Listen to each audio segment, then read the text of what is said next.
Paris Olympics javelin ത്രോയിൽ മികച്ച ത്രോയിലൂടെ സുവർണ പ്രതീക്ഷയായി Neeraj Chopra.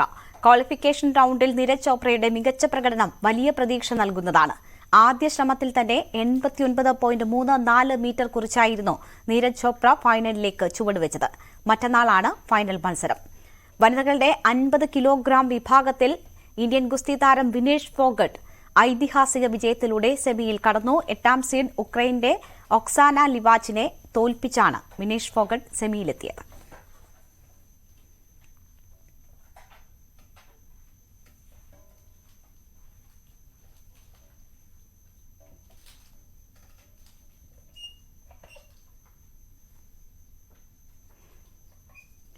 Paris ഒളിമ്പിക്സിൽ ഇന്ത്യയുടെ സ്വർണ്ണ പ്രതീക്ഷകൾക്ക് നിറം പകരുകയാണ് നീരജ് ചോപ്ര.